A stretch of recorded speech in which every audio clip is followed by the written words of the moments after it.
So, this morning I'd like to explore the topic of forgiveness. The opposite of forgiveness for me is judgment, resentment, holding on to grievances, and ultimately hatred. Judgment itself is more than just a mental interpretation that is harsh and critical. In my eyes, we as human beings are constantly judging our experience. We look at the world, we look at others, and we interpret all these things, but our interpretation is skewed and mistaken. And when we solidify our conviction that our mistaken notions are true about the world, others, or ourselves, that's really the birthplace of judgment. So judgment is really an interpretation on reality, the world, myself, or another that isn't fully aligned with our depth and our fundamental reality. So let's touch on that for a moment. Our fundamental nature is infinite. The infinite cosmos that we see, we in our very nature are that infinity. We are connected to this infinite intelligence of the cosmos. If we were to use Christian language, we would say God and myself are one. That we are one, united in our true nature, in who we are. Not that there's a God out there somewhere, and then us out here as two different infinities, but rather that we are the same infinity. We are the same oneness. This is the spiritual truth that all the mystics, the spiritual traditions, in some way or another point to. Certainly they all have different ways of pointing to it, and some give it different names. But essentially, it's saying that we are one and whole with everything. We are totally interconnected, intimately connected with everything. All of infinity is inside ourselves.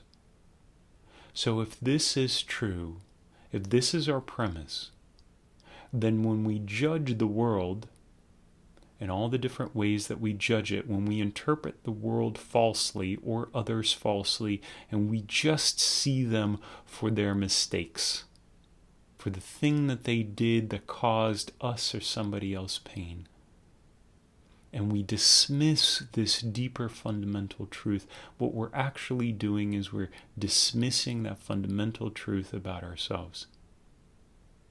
In holding on to a resentment, to a grievance about somebody else, poisons us.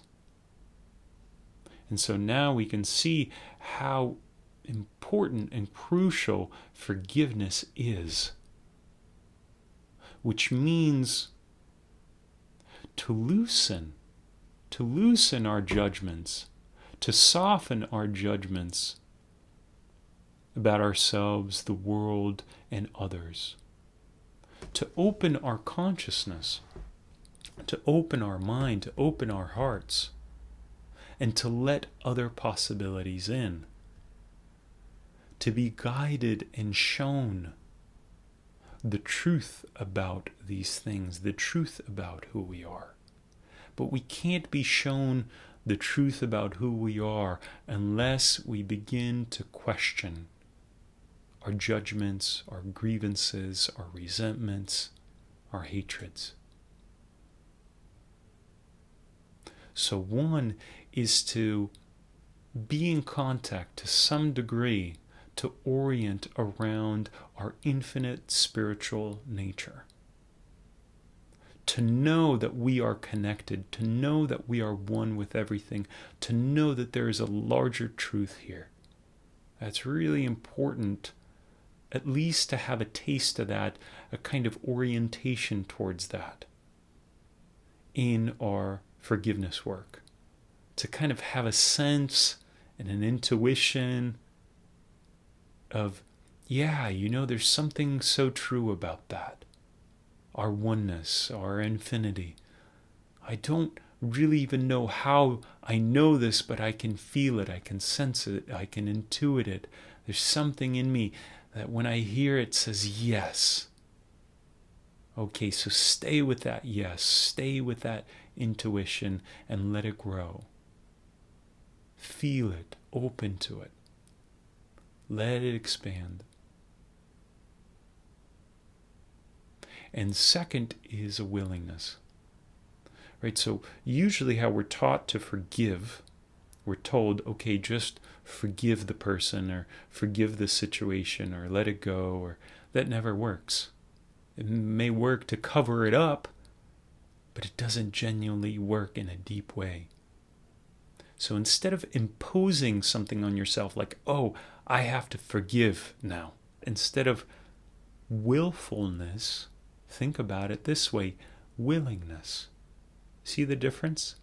Willfulness has a lot of kind of control and effort.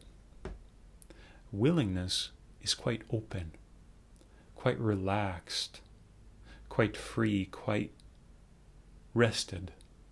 You could say that willingness has an element of surrender in it, but it has an active quality to it.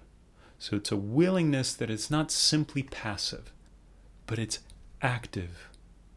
It's engaged.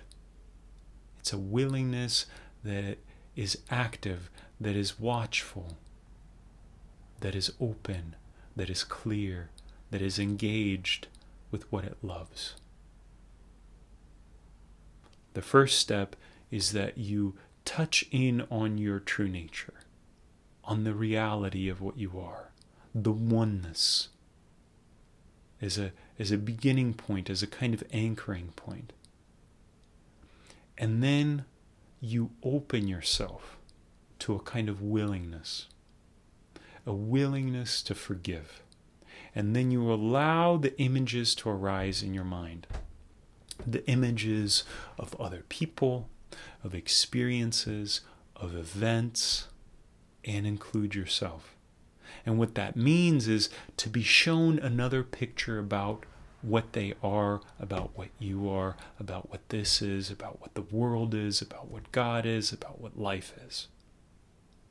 It's a kind of willingness to change your mind. It's a willingness to see things differently. It's a willingness to allow space, quiet, spirit, Holy Spirit, true nature, whatever name you want to give it. It's a kind of openness to allow it to see for you, to allow it to guide your view, your understanding, your interpretation. Thanks for joining me.